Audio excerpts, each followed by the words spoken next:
Hello, Internet, and welcome to the third weekly before the next silver pay per view in the Rough Drafts Compete Journey of Wrestling League. I am your host, Chase Wassenaar, and I am joined by the lovely Xander. Xander, how you doing, man? I'm here. I'm ready to go. Let's get it in. Absolutely, positively. I am so excited for this set of weekly matches. It is, of course, the go home show before the next series of pay per views. So, this is your last chance to kind of see what each of our lovely competitors has in store for us. It's your last chance to get points to win some points for the weeklies. We do these in Indeed, sets of indeed. three, and right now it is as close as it could possibly get. Eduardo has 8.75 points across his two shows. Everyone else is at 8.5. It is a three-way tie. And when I went to go average out placements to determine who is our last place performer that should go first this time around, I couldn't really find one. It all like I had a second and third. I think you had a first and a fourth, Yep, first and and then fourth for Walter was me. the second and third as well. So Yep, we're just gonna go at it. I've RNG'd it up, and we are gonna start with sounds good. me for the Let's first time go. in a while. So this is our last show before Chaos Controlled, a pay per view I'm very excited about. My goals for this, well, I could have sworn I blew off Unlimited versus Savage Vengeance the last time. I've triple checked that blow off button, so it sure should finish now. But other than that, this is just setting up a couple feuds that are going to be key to the next phase of the magically enhanced wrestling cinematic universe, so to speak. Including perhaps a new tag team that people should absolutely be watching out for. So let's just jump on into it. Let's do it. We start with a fatal four way, a street fight match between Connor Hansen, DJ Vector, Miracle Oda, and Gerudo. Connor Hansen, of course, is one of the two members of Highway Robbery. He has not had a singles match to this point because he's very happy just being one of the most dominant tag performers that the world has ever seen. But he is here today because Miracle Oda is here today. And Miracle Oda, part of a tag team as well, unbelievable. Hasn't really been able to do much because El Rey Loco, the leader of the Eastern Elite, the leader of the Western Watch, excuse me, is out for the count. And so he hasn't had his tag partner. This is his only chance to really get in the ring against Connor, and the two of them are going head to head on this. Of course, we can't forget DJ Vector, the betrayer, an 18-year-old. You don't see a lot of faces with the tag betrayer typically, but he is 1 point away from getting over and becoming a 4-3 18-year-old face. That would be pretty nice to have. And of course, we can't forget about Gerudo, the Slayer, the main eventer 4-4 heel, who has really been a sleeper pick, but done well in whatever situation he's been thrown into historically, especially as a member of Hylian Cross, which just blew off their feud last week. So, of these four, all incredible contestants here, Xander, who do you think's taking the win? I mean, I think this could be really big for DJ Vector. Given that he's one of the few that isn't already completely over, is looking, like they are 79 overness. They're real close. They're 18 years old.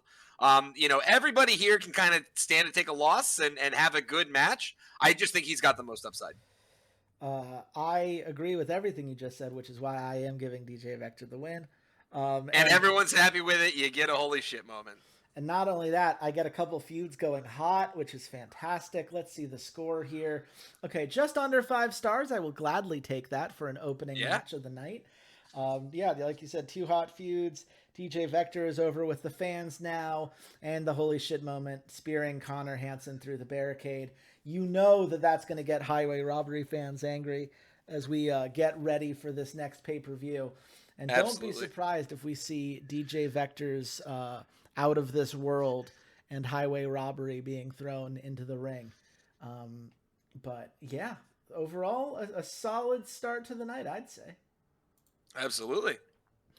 Now, here's the thing. Last week, we saw the Hall of Pain break up after Riven Dannenberg revealed to be a traitor to his people, rejoining his brother in the Southern Centuries and forming the tag known as Judgment Day. It was only a matter of time between Asher Collins and Jackson Hall got together and said, you know what? We're not done working together. We're not done representing the Northern Nightmare. And they have now formed their new faction called the Hall of Ashes. And the Hall of Ashes is ready to take on Judgment Day and see which of them will truly burn at the end of the day. It's going to be one heck of a match at the pay-per-view, so definitely you're going to want to stick in and see. 4.25 stars too. That's really good for a new association package off the rep. That's what you like to see. Yeah, Card's looking good so far. I'm certainly happy with it. Now here we get Unlimited versus Savage Vengeance. I thought it was being blown off last week. It was not. So we have an unsanctioned match. This time for sure going to blow off the feud. It is at 6 out of 6, so I'm a little bit worried about it going a little over and having some negative consequences. But these are two incredible factions. So who's collecting the dub then? Since last time Unlimited won, I thought that was the goal last time, was for Unlimited to win, getting the blow off now. But now it can go either way. Do you just keep pumping up Unlimited, or did you get enough out of the last one to say, hey, maybe we give Savage Vengeance the win here? That is the $1 million question. And I'll tell you, look, I like Unlimited a lot. I thought Bryson Pierce, Evan Zane did a great job last week. They got the wins. They got the overness they needed. And so it is indeed time to give Savage Vengeance their due. Nice. And everyone's happy with it. Yeah, thankfully. And it did blow off properly. This ended up being a 5-star feud. No holy shit 5-star moment, feud. But I will take a 4.5-star match. I'll take the overness and popularity boost for each of them. That's everything you could want. Another hype match, another hot match, ending a feud the way it should. And then, of course, we have Fishbone here, our champion. Check PayPal. Oh, wait, Gus actually upped it, so... He didn't hurt. Not the worst. Yeah. It wasn't, he's level 2 now, so he's got a couple more options in his repertoire, and his floor is higher than it used to be. That is not to say that I'm thrilled by this, because it does mean that that's now the low package getting dropped, but certainly you can do a lot worse. So absolutely. And I'm happy to get Fishbone some love. He was someone that was, for a while there, seemed to be maybe losing some prestige with the fans, and because he had been losing those matches to El Muerte Blanco. So this is really just a triumphant celebration of how far he's come. But now we've got a very interesting match ahead of us. Ooh, tag Iron Man. Fishbone has defeated El Muerte Blanco. He is looking for a new challenger. And the Southern Sentries, having regrouped around River Dannenberg, they're too busy to throw one out. But meanwhile, Prince Pretty Pink, he's looking at the fact El Rey Loco, the faction leader of the Western Watch, is not around and won't be around for several more months. The Prince has an opportunity to become a king if he plays his cards right and takes on a top-tier competitor. And so the Northern Nightmare basically says, okay, Prince Pretty Pink wants a challenger? Congratulations. La Bestia del Infierno would love to challenge you here. If you are willing to fight for the Flame Warlock title, good luck to you. But also, they're mad about Fishbone taking down their faction leader, and so they've sent out Derek Nash to try to take back the title as we see El Muerte Blanco plan his next moves. A lot of intrigue here on this one, which is to say I needed an excuse for Northern Nightmare to play two people from two different factions and get some title feuds going. But yeah, I love it. Who do you think takes it? I think you give it to Prince Pretty Pink and Fishbone. That being said, I mean, I would understand saying, hey, you know what, maybe this week it goes to Northern Nightmare because we just bumped up Fishbone. But I think, again, the upside for Prince Pretty Pink and Fishbone is just still a little bit higher. I know you've got, some folks in Northern Nightmare that would be close to that face of the company status. But again, I still just like giving it to Prince Pretty Pink and Fishbone here, making sure that they stay over that overness that you want to see. So the popularity. I have a rule I have here because for the record, Prince Uh-huh. Pretty Pink is a 998 popularity, so he could become a Yeah. main eventer with a big win. But Northern Nightmare, they're on the same faction. They've worked together before. Prince Pretty Ah, Pink and yes. Fishbone have not worked together before. So Northern Nightmare is My taking the bad. You're win. right. You're right. I forgot. And that is going to The be a two guys that 5-star have fought match. together. So yeah, It's a it's a 5-star match. Yep. small morale and overness change, but who cares? They're both more than enough. It's not going to be a problem. We get the faction feuds, the new challenger feuds starting, and you're going to see both of those: Derek Nash versus Fishbone, and Prince Pretty Pink versus La Bestia del Infierno at the next pay-per-view. So they have Right been on. set. Let's see. The together, La Bestia del Infierno and Derek Nash could not be stopped, but apart, will they be able to manage the same? Well, all you need to know is that it'll all be happening at Chaos Controlled, the next event. Oh, we like to see Hey, that package. good job, there. Gus. Yeah, Yeah. great job, Gus. That's good stuff. This is, Mana was unleashed at our gold pay-per-view. Now it's time to control the chaos and get things back to a status quo, at least for those who are in power. That's the goal here. We will see how much chaos they can indeed control on the day. But we close here with a championship match. Last man standing, or in this case, last woman standing, between Duka Igarashi, the part of the Jester's Joust Championship, the Chosen Ones, who's also had some solo success of her own, versus Make 'em See Black, Ariana, the Frost Witch champion who has held this title since it was first unveiled. Obviously, this is for the Frost Witch Championship belt. Do you think Duka can pull off the upset, or is this Ariana's? No, it's Ariana's to keep. Yeah. It would be really hard if I had two belts on Duka. I tried that once before and I hated it. So, but look, Duka is a very talented performer. They're both going to put on a hot match, both going to get a popularity change and an overness boost. It is very unfortunate that this match did not do as well as you would want from a hot match. I really thought that the quality of these two performers, the last man standing, that would be just a little bit low, but I mean, this is still a good card. You dropped your 3.5 star. You're still looking at 4.5, 4.25. Yeah, my lowest match that's still allowed is the main event, and that's not great. Yeah, that's fair. That's fair. We'll see how that ends up going, but I know how holy shit moment. Just one holy shit moment for the night. So that I definitely got punished last If time. anything, I think that hurts the most, just because you did. Well, actually, how much did your stuff cost tonight? Actually, because I don't know what. Nothing I couldn't afford to lose. I didn't spend crazy. Okay, yeah. And here, 4.5 stars. Okay, I'll take it. Yeah, 4.5 stars. Yeah. That gets me to 13 points overall, which, for the record, was enough to win the weeklies 2 weeks ago. Or 2 pay-per-views ago. Would not have been enough last time around. Last time the winner had 13.5 stars. We will see if anyone reaches those lofty hypes. But 4.5, not a bad card by any means. Not a bad card at all, man. Honestly, and you furthered stuff. You ended a feud, looking good. Yes, and hopefully those will play themselves out well heading into the next pay-per-view. But we go to you next, my friend. Let's go. Tell us about this card you have in front of us. Yeah, so, this is a card that is continuing the build-up for 2 of the big faction feuds going on. You've got End of the Empire, and the other faction feud is called Rising Upstarts. So you've got the faction feud between Juge and Brigantia Rising, and then, End of the Empire going on, which is, of course, Burn It All Down and Conquest or Death. And so you have 2 of the biggest factions, 2 of the hottest factions, and then our 2 newest factions. And there's a lot going on between these 2.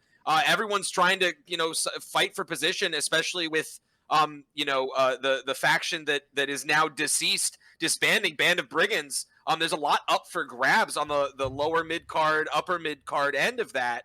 And then simultaneously, you've seen a lot of movement happen. The Castle Crashers taking the tag team belt. So there's a lot of stuff going on. Burn It All Down smells blood in the water, and they want to make a move on, the Conquest or Death dominance here.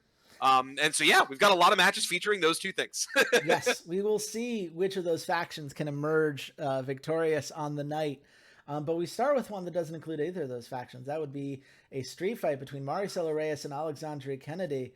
Tell me about this match and how it came together. Yeah, so I mean, Maricela is right on the cusp there, obviously, of becoming a main eventer. She's been making some huge moves. She's been having great performances. Obviously, she's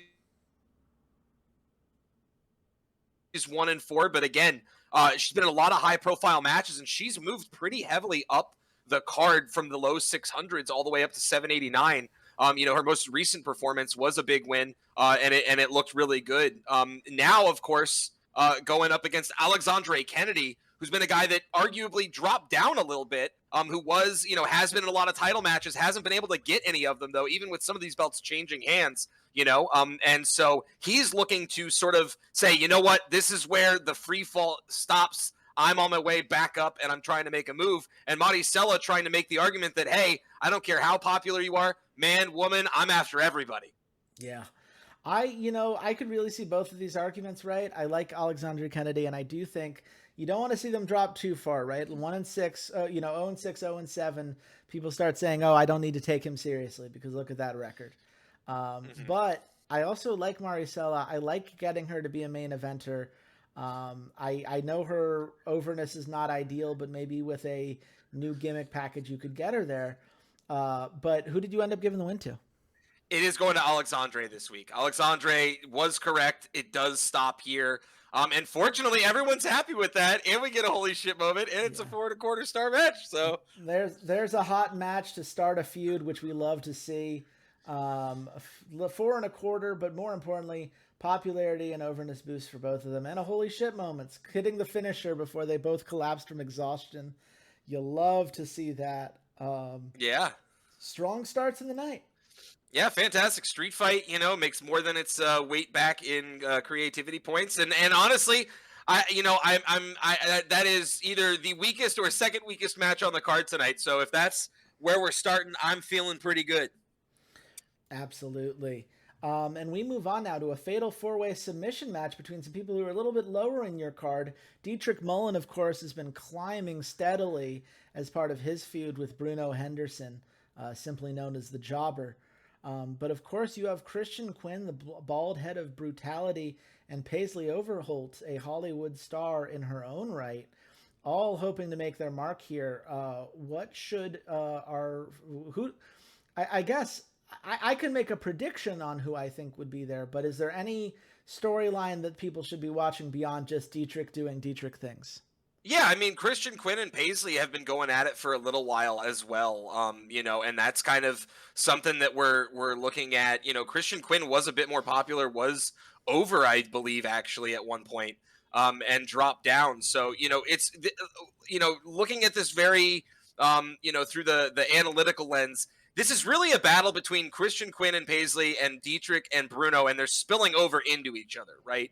Mm-hmm. And it's sort of whoever comes out on top here, gets a big build on their already hot feud, and makes one step, one argument for themselves being able to start contending more with upper mid-carders and not so much spending time with the lower mid-card folks. And the Jobber folks, even though, again, Bruno, phenomenal worker, someone that we would like to get more popular. He's been doing great things for the company, taking 6 losses, but, not for nothing. He's 87 over, happy to be here, 20 years old, and a heel. He's been doing good stuff. So, I will say this can go one of two ways. It really, you're looking mostly at Christian Quinn and Dietrich. Who do you think it should go to if it was you? I mean, if it was me, I'd be giving it to Christian because I think Dietrich can take a loss, and I think he'd be okay with that. And I think Christian Quinn, that would get him into the upper mid card, getting that 600 threshold. His overness is at 69%, so a win would go a long way towards building that up as well. Maybe getting him into that, like, within a range. That's where I lean. But I think, if my notes are correct. Well, You're willing Nope, to. they're not. You're Oh, actually correct. Christian Quinn's getting it tonight. okay. I did I convince you or did you make a No, no, determination? this is one that I was on the fence about. And after looking at it again a little more closely, my thoughts aligned with yours perfectly. It is Christian Quinn's to take. The other feuds are already hot. Dietrich and Bruno both benefit here. So at the end of the day, I'm happy about where this went. Yeah, everybody benefits in the hot feud like this. 4.25 star, which for competitors this low on the card is really rare. That says a lot about the quality of the workers here that they were able to pull that off. So shout out to them for that. And shout out to Christian Quinn. That's going to put him as a lower mid carder. And now, I mean, this opens up some feud opportunities with some of those faces in the lower half of your card. So It does, absolutely. And that's what we were looking for. yes. But speaking of opportunities, I mean, you couldn't have more feuds than this. This is 5 feuds in a 1v1 tag match, a first blood match between Blot Out the Sun and Frontline. How did this match come together? Yeah, so Frontline are 2 members of Brigantia Rising. They're in a trio together. Matt Robinson, Serpentine Suprema. They liked what they were doing with the trio, but Kota Super, he's tired and he's busy trying to navigate some stuff for Brigantia Rising. And these guys said, hey, you know what? We've got the energy. Let's go out and show what we're made of in a tag fashion. And we already don't like those guys over there at Blot Out the Sun. We got issues with Blue Arrow and Green Arrow. And one of these feuds is new, but one of them is not. And so this was the perfect opportunity for both of these guys to get together and go against, of course, one of our preeminent tag teams. Yep, you've got Zuge versus Brigantia Rising, Frontline Blot Out the Sun, Brigantia versus Menelaus, and oh, by the way, individual feuds for each of these as well. I love what you're doing here. You've ensured that these groups of people really fucking hate each other. They sure do. And I think for me, I would give this to Blot Out the Sun, not because I don't like Frontline, because I really do, and I know that they're on average maybe a little bit of a higher level. You could see the popularity gap here, but 1, Blot Out the Sun could really use a popularity push, and 2, Blot Out the Sun have been a tag team before. Frontline just formed literally right as we were getting this card ready, so I feel like Blot Out the Sun takes it for me. But who did you give the win to? Yeah, it is in fact going to Blot Out the Sun. Yeah, it is in fact going to Blot Out the Sun. There you go. That's who it's going to. And there yeah, you go. 4.75 star. Hot match. And Green Arrow start. Overness boost. Yeah, look at that overness change. 8% overness boost for Blot Out the Sun is massive. It sure is. It sure is. Yes. No holy shit moment, but you look at how these feuds of, the faction rep bonus for Rising Upstarts has done a very good job of getting those things ready. You see your first blood match getting pretty close to leveling up. I think you'd need one, either 5+ star or two solid matches, and you should have that leveled up. So just a really nice, consistent first half of your card here. As people get ready to promote your upcoming pay-per-view, Marauder Mayhem, Theo Walters, check your PayPal, buddy. Theo. He is not hit level 2 yet. We are now a league in which half of our producers are level 2 and half of them are not. And I think you can tell the difference, unfortunately. Not for lack of trying. Theo's just not cutting it right now, but that's okay. He will get there. If you keep giving him work, he will eventually be less shit. Yeah. It's just a journey to get there. But we have a journey here in this Return to Glory belt. You see it is a fatal 4-way street fight match, taking in some of that Conquest or Death versus Burn It All Down energy that you mentioned at the top of the show. Tell us about the 4 competitors we've got here today. Yeah, so obviously you've got, most notably, first, Vince Rivera, who is the current triple belt holder, the Return to Glory belt holder. He's the one that took that off Kenny Diaz and has been running with it, having some super standout performances, and making his way up. I mean, he was in the low 800s, maybe even high 700s when he started, and just through sheer force of will, making good bonds with the folks at Burn It All Down, taking some big wins. He's almost over. He's got a lot of upside here. I think everybody can see as a champion. But then on top of that, we've got Jay Avalon, who's a 4-4, 29-year-old guy, been putting in work. Honestly, has been on the receiving end a lot in some big matches. Wants to make that push to become a main eventer. And do that simultaneously. Braden Castle, 898. Just now won the tag team title, which was a big change. Obviously, the Castle Crashers taking it off of Hang Time Heresy. And then finally, last but not least, you've got Wolf Klein.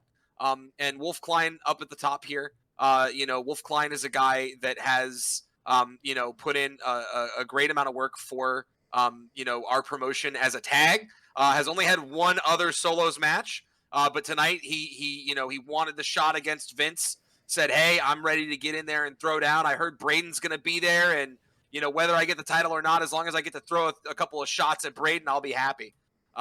This is a big match here. It is, Conquest or Death and Burn It All Down featured most heavily, but you got a lot going on here. Yeah, I mean, there's a lot of people I really like in this card. I think Vince, to me, keeping it on him makes the most sense, just because he's still not a 4-4 yet, right? Like, you want to give the belt a little bit more prestige by having an extended reign, and you want to give him that overness boost by giving him a win against some great competitors. I love Wolf Klein. I would love to see Wolf Klein win some point. I love Braden Castle. I think he's doing great on the tag belt. And I love Jay Avalon. I think the fact that he's going to 0-5 as someone who has watched him become a face of my company in my other league breaks my heart a little bit. But I do think you give it to Vince. Is that right? And it is going to Vince tonight. Yep.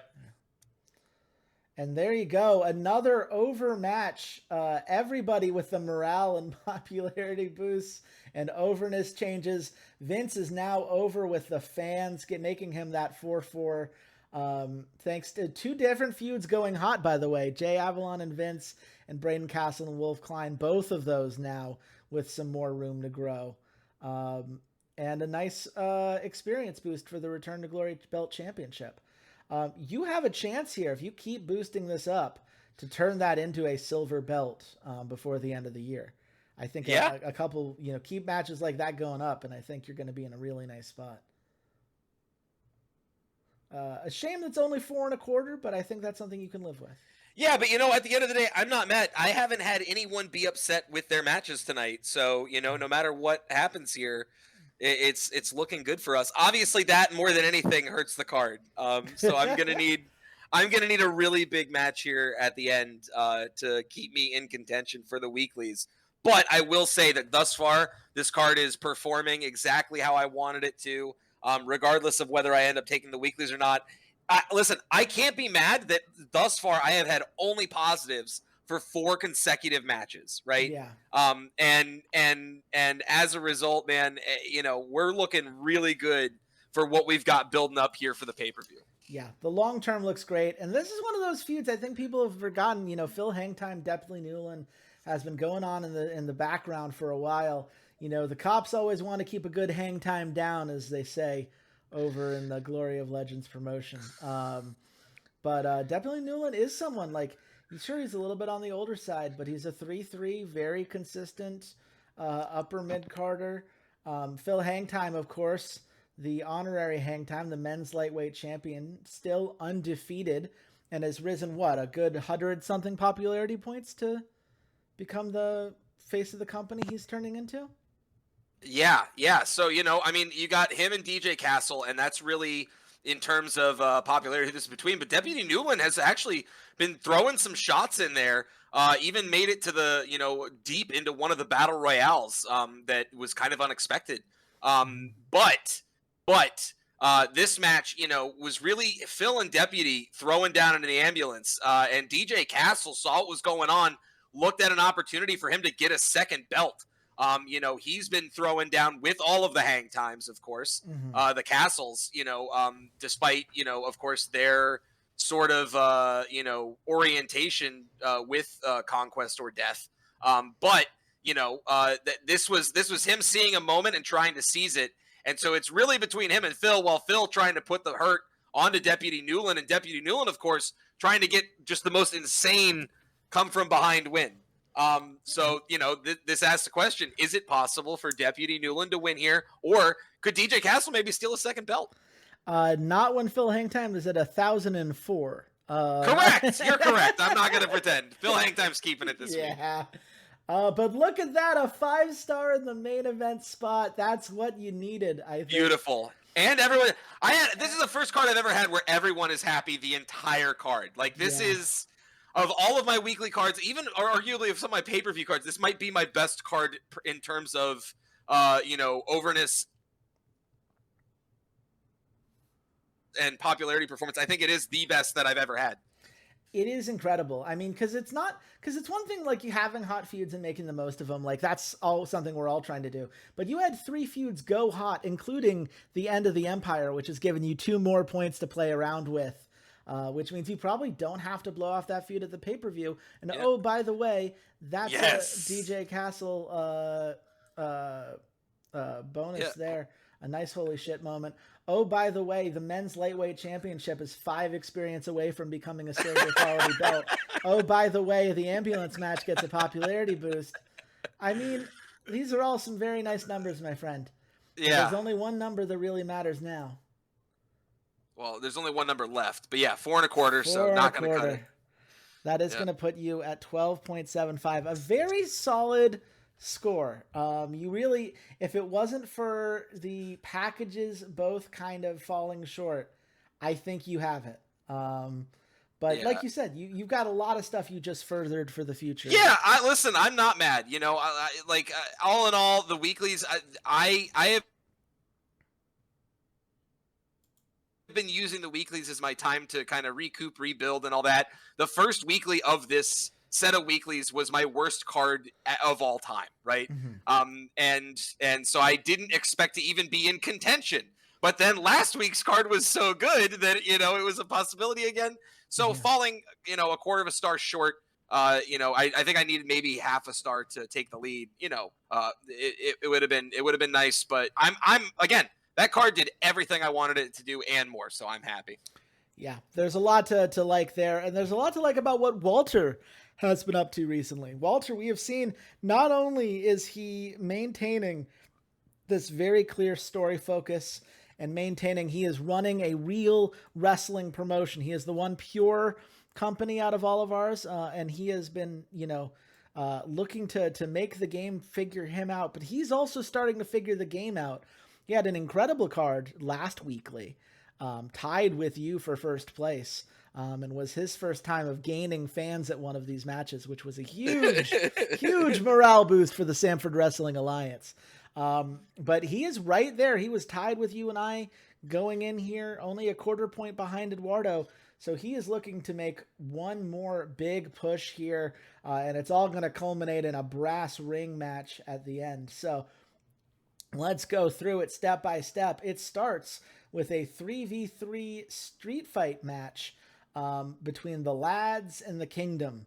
The Kingdom here, you have Leonard and Trevor Ace, who I believe are in their own tag team, whose name I'm forgetting right now, unfortunately. Sorry, Walter. And Alexander Palmer, who's been an incredible singles performer in his own right. Of course, you with Vance Eagles and Ace Carter, you're looking at Neon Wings, which has also had, actually I can find it. It's Pocket Rocket. Pocket Rocket's the one that's in the Kingdom. I can just hover over the thing and it'll tell me nice. Sometimes. Yes. So yeah, so the Aces are in Pocket Rocket. Meanwhile, Vance Eagles and Ace Carter, Neon Wings, one of the most fun duos in the league, acrobatic tag team specialists like crazy. And oh, by the way, Chase is here. Chase was over for a brief moment in time on accident. Walter kept trying to make him lose matches. I can't imagine why. But he's back at it again. So does Chase finally get a win, Xander? I don't think so. No? I don't think so. I think the Kingdom take this one. I mean, I think the Kingdom take this one just in general because I think, what the Aces are doing with Palmer here is just too much to overcome. Mm-hmm. I know you got 2 groups of tag team specialists, but I think that the Kingdom's tag team is just a little bit better right now. And, with Chase on the other team, it's hard for me to think that Walter would ever give Chase a win. See, you say that, but it turns out for the Oh my first gosh. time, Chase and the lads are going to get a win, which is, I believe, look at that 5-star match right there. I mean, that hot feud, we've known these two bring out the best of each other in a while. Not quite a hot match, but gets the an overness increase for Trevor Ace overall. Um, you love to see a boost like this.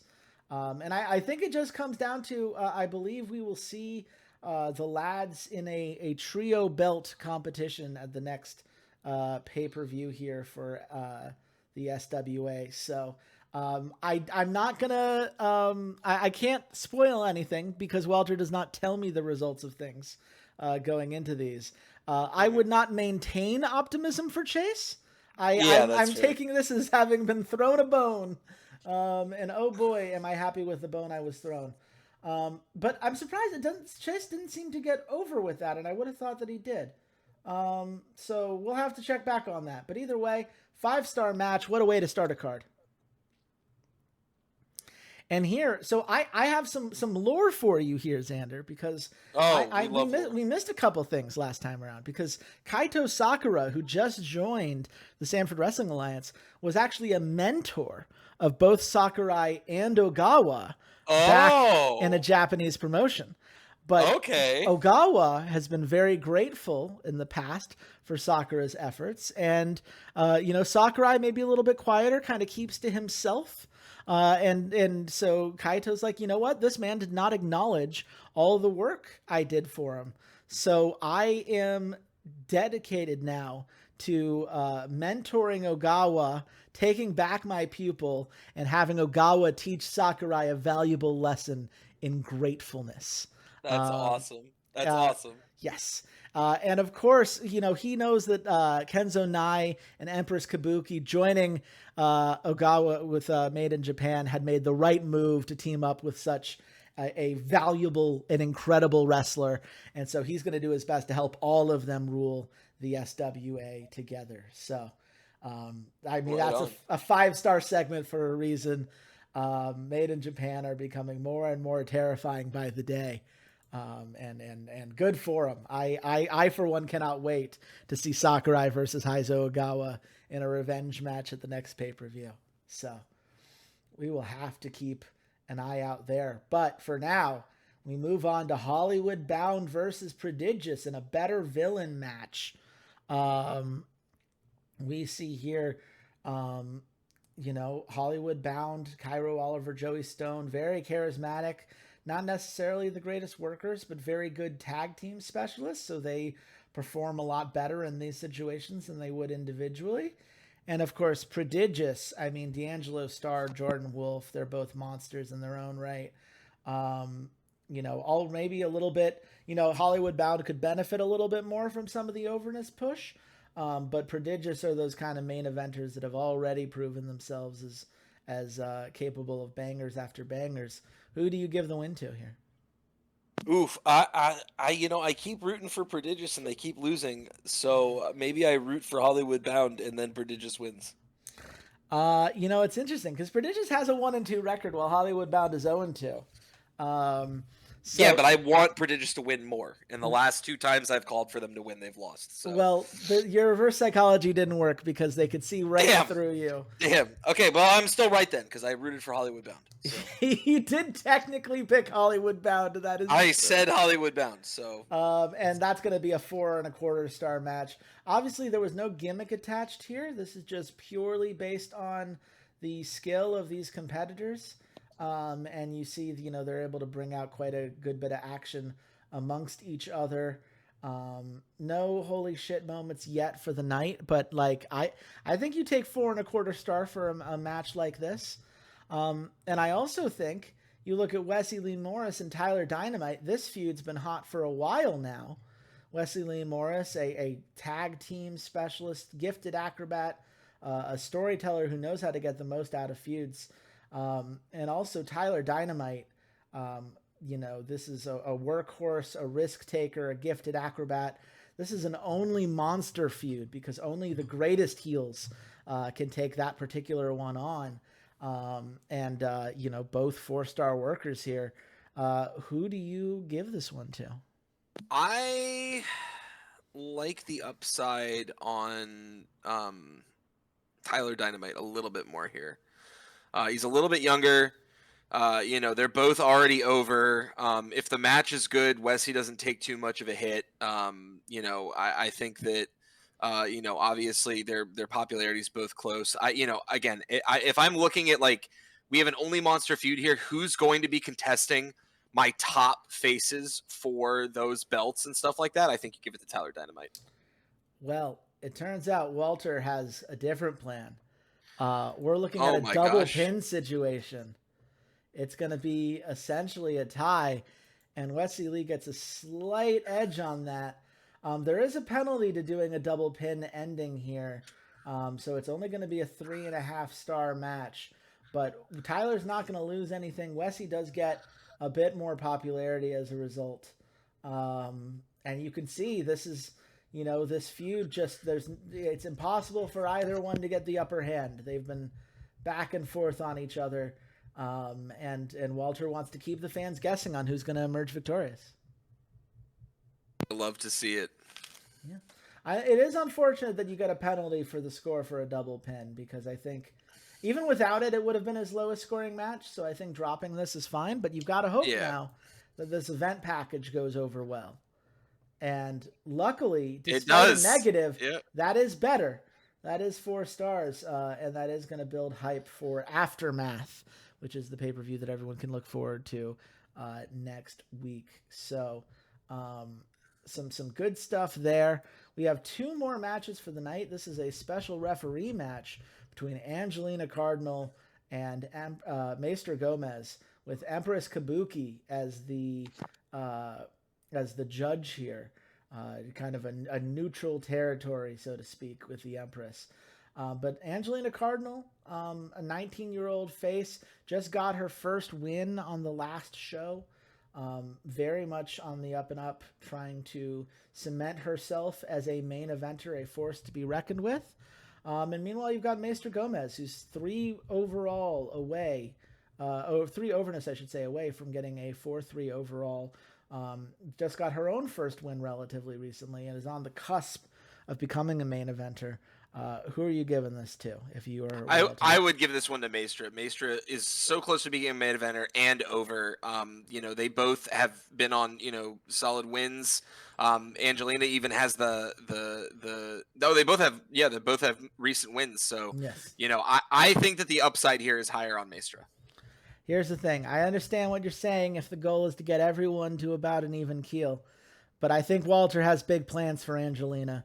He is going to give her the win. It is going to be a hot match. It is going to be a doesn't matter anyway. Everything works out. And Maester still gets over with the fans because of that hot match. And that's the thing. If you put on a good show, if you know how to take advantage of some of these feuds, you can still get there anyway. It is a shame he has yet to get a holy shit moment on this card, but he has decreased the injury rate for special referee matches moving forward for himself. And again, Angelina Rao is an 844 main eventer. She's going to start being a serious contender for some of those women's title belts, I think, sooner rather than later. But we close here with a ladder match for the brass ring contract. Daniel Stevenson, the fake luchador, as his gimmick would imply, a 4-3 face. He's only had the one real solos competition, which is that battle royale he won to get the brass ring in the first place. It has been put on the line, challenged by Drew King, the king of the kingdom, a 4-400 overness mega heel, who also hasn't had too many matches, but does have Raven as his manager and is an incredible performer in big spots. Obviously both of these people would do a great job with a contract cash-in opportunity. Who do you think Walter gave the win to?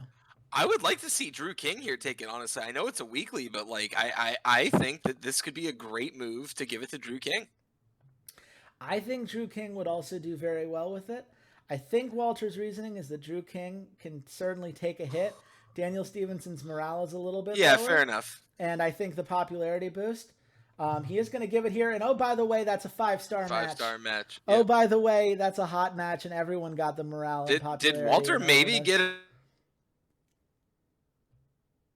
get enough to take the lead? I mean, it's gonna be damn close. The disrespect feud between Eternum and the Kingdom goes hot. There is no holy shit moment, but So yeah, he paid for this card out of his own pocket, Certainly. but did he get enough to take the lead? That's my question. he tied for the lead. I'll tell you that Oh much. my gosh! That is a very important performance from Walter here. That ties him with me at 13 points. And this is what I should say. We have agreed as a group that if we have 3 or more people tied, we're sticking to the half point for a tie on a weekly rather than going into some arbitrary overness or fan movement or whatever. There's just too many variables that can bug out sometimes with this game. So for the weeklies, we only go by the score, and Walter has just secured, unless Eduardo beats us both, Walter is going to get on the scoreboard. But you know what? I don't think Eduardo cares about Walter getting points. I don't think Eduardo's going to lose sleep at all if Walter gets knocked out here, despite a really strong effort. That 4.5-star card was a lot of fun. And I really think he is a better producer away from maybe even getting a 4.75. But we have to move on to Eduardo here. I'm a better producer away from tying you guys too, just for the record. But you know, you know what? I don't know what you're talking about. I pretend I do not see it because it's more fun to talk Walter up here. No. Oh goodness. Oh no, you're right. I'm just memeing. And No, sad. But mostly memeing, but also a little sad. I mean, both are about right. You're not wrong, but Eduardo again, he's not here to. I want to see enable Walter get anybody's points though. dreams.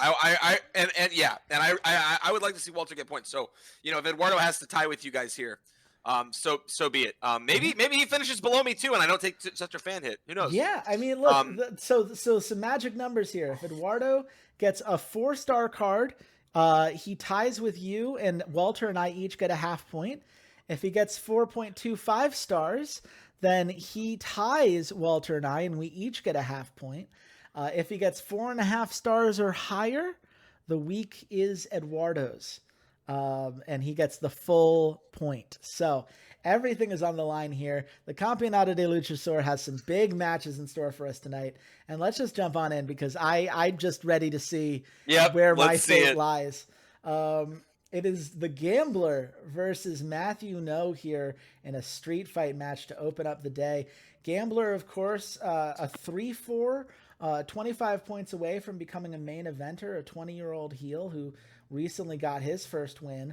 But then you look at Matthew No. He is the here and now. He is just barely an upper mid-carder, recently fought his way into that. He is also a 3-4 performer and has yet to secure his first win. Who do you give this one to? I would give this one to Matthew No. I get scared seeing someone like that drop down into, the sub 600 territory. Gambler's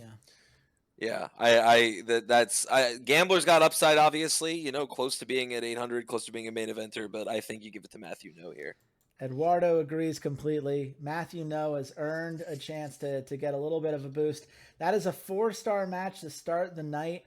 Gambler, obviously not a huge fan of losing to someone who is 170 popularity below him, but I think he will deal. Gambler he drops his morale down to 62. But not so much that it's a big deal. It could be worked on. Maybe Gambler gets some reassurance in the next month or something.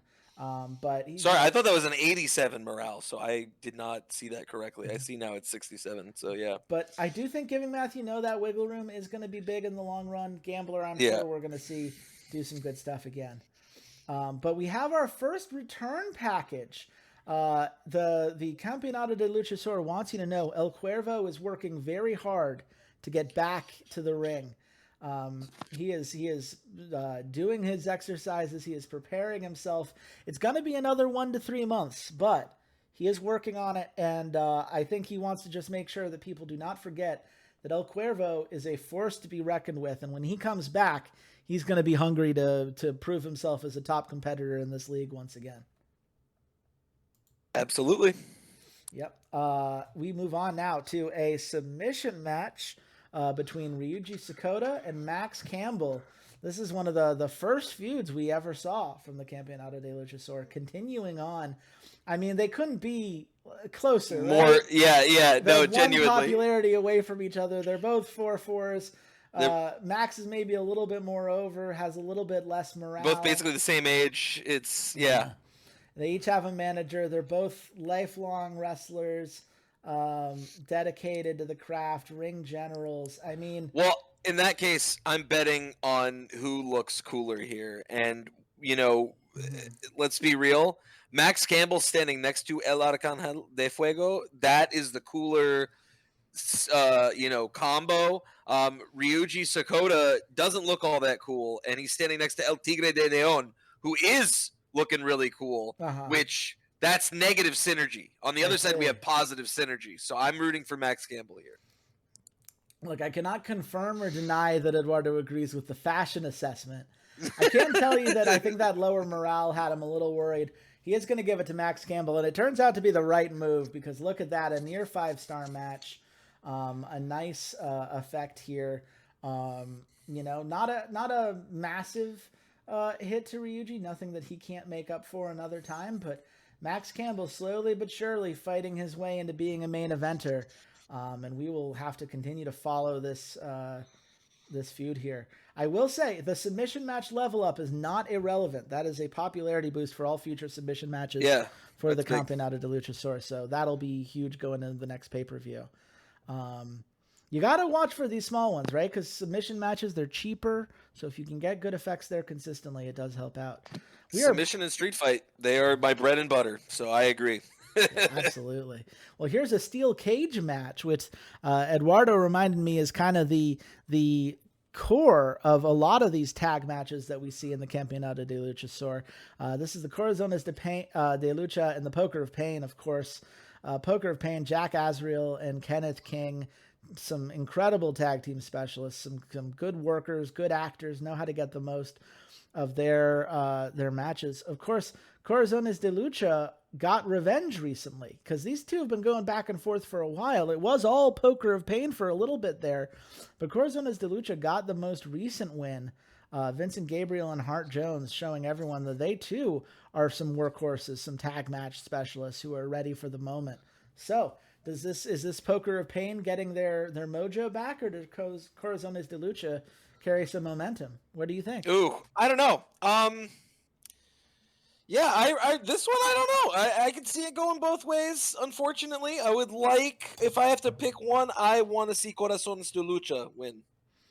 Okay, well, I have good news for you. You couldn't, last time we had an Eduardo card, you couldn't figure out a thing he was doing. This time you are on the same wavelength because it is Corazones de Lucha. I think he's continuing to give a nice push, specifically for Hart Jones here, who is now over with the fans. That was the big push he was working towards. And that hot match got him there. So well done on that front. This is also a blow-off for this feud. So 4.5 star as a feud. You get the holy shit moment. Vincent Gabriel hitting Kenneth King with a crossbody off the top of the cage. So a lot of really nice stuff here. It is a 4-star match. Maybe not the score he was looking for, given that the return package is the one being dropped at the moment. But I think the overness and the popularity increase is going to be huge for both of these teams moving forward. And now they are free to enter some new feuds, perhaps. Maybe some long-term planning as we head into the next pay-per-view. Absolutely. Eduardo's got going on here. Yeah. Now we have a feud package but on the feud between Daiwick Demerla and Jordan Amir. Vince Bailey doing a decent job on this one, giving it a little bit of a push, just under 4 stars, unfortunately. But it is going to increase the hype for this match, which I believe is also a blow-off. Jordan Amir and Daiwick, the fans could see them wrestling, for another couple months, you could say. But I think that Eduardo might have some plans for these wrestlers, which means they need to be freed. Daiwick, of course, at 800, he is on the cusp of dropping. We saw that last time, right? Eduardo said 804. He's not going to drop down. Yep. Now he is at the border of being a main eventer. It's got to go to Dywick, right? Like, it has to, right? You look at Jordan Namir, 896. He's just got his first win. You say it has to be, right? Just no love for Jordan? Dywick, please. I have some bad news for you Dywick fans out there. Oh, man. Because Jordan Namir is getting the big push. This is him saying that Jordan Namir is a title challenger. And, oh, my goodness, there you go. Oh, wow. 5 1/4 star to do it. Dywick obviously is going to fall a little bit. Not going to be a main eventer at the moment. But that's something that could be made up. You know, he just needs one more good match, and he'll get that again. But that blows off as a near 5-star feud. The ambulance match continues to get a good amount of experience for Eduardo. Greatest wrestler feuds so close to leveling up, which will be huge for some future feuds. But yeah, I mean that's the match you need, right? You need a 5+ star match to make Walter and I sweat it out, and it is all gonna come down to an unsanctioned women's championship match between Layla Abelos and Amber Manning. I mean, Layla Abelos, too pretty to be stopped, too pretty to be beaten. She has not held this championship for very long, but she plans to hold on to it as long as she can as a 4-4 heel. And Amber Manning, former volleyball player, the gimmick I'm never going to get over. But 71 overness, could really benefit from a win. Just came off of her first win recently. A 3-2. You can't talk me into it. It's going to Layla. Yeah, of course it's going to Layla. I don't know. I'm not going to pretend. And look at that. It's near 5-star. Did get a great form bonus. It looked like a hot match. Everyone, that is going to boost the overness for everybody, which is huge for Amber Manning, right? She needs that. And a second holy shit moment. Second holy shit moment is very nice. That's 3 consecutive finishers there. You also have to look, right? The Campeonato Cuyan, the women's championship here, 24 points away from becoming a silver event. That would be huge. Now the question is, where does it end up? Where's the score? Got to get a drum roll going here. What does he need to win? 4.5? 4.25. And with that, it is a three-way tie. So I'm getting a 0.5 point to go to 4. Eduardo's getting a 0.5 point to go to 1. And Walter is getting 0.5 point. On the board. To get to 0.5. Congrats, Walter. I mean, that couldn't have been closer, right? Like, no, I mean, and I was 0.25 off from being right in there with you. It almost was a 4-way tie. It was looking a little bit dicey for Eduardo, but those last 2 matches more than made up for it. And when we look at the weekly results, I'm going to gain the most fans. Walter, 2nd week in a row gaining fans, which is, I mean, what a turnaround for the SWA. You and Eduardo will lose fans. Eduardo loses a little bit more. But man, oh man, it could not be closer heading into the next pay-per-view. Congratulations to Walter and Eduardo for getting points. I will give myself a pat on the back for maintaining my streak. I have yet to be kept off the board since the first pay-per-view when you edged me out. But the question becomes, Xander, who is going to win the silver pay-per-view on Thursday at 7 p.m. Pacific time on twitch.tv/RedShirtKing? Will it be Eduardo's retaliation for the Campeonato de Luchasaur? Your Glory of Legends Marauder Mayhem? Will we see Walter's Sanford Wrestling Alliance Aftermath? Or will it be my chaos-controlled, magically enhanced wrestling promo? Let us know. It'll be me. I mean, that's you sure would like to think so. But you'll have to back that up, my friend. It has been a while since you've been on that scoreboard, is all I have to say about that. I know, but I've done a great job of setting up this week, so I think you guys are in trouble. I'm going to be real. I think your faction feud has a chance to beat out the hype for sure. I think if it comes to a tie, we're in danger. But you better make sure that you're a top scorer. That's because the score comes first. Hype is great, but hype is second. Score comes first. Xander, where can people find you if they want to? Oh yeah, of course. Pick your brain on Journey of Wrestling. Of course, you can find me on all socials at Tentacle Coach. Again, on all socials at Tentacle Coach. And if you're looking for me for Brooklyn College stuff, because we're getting ready for another season, at CUNY BC Esports. But that being said, I love the folks I'm competing with here. Mr. Redshirt King, thank you as always for having me on. This is Journey of Wrestling is a blast. And I want to, of course, shout out Walter and Eduardo for their cards this week and playing with them. Yeah, I mean, absolutely. This has been very, very fun. I cannot wait until we get to see what comes next here. This Silver pay-per-view should be great. You can find me, Chase Wassenaar.bsky.social. Find the podcast that Walter and I do every Monday at roughdraftspodcast.bsky.social. And we will be back. But until then, goodbye, Internet.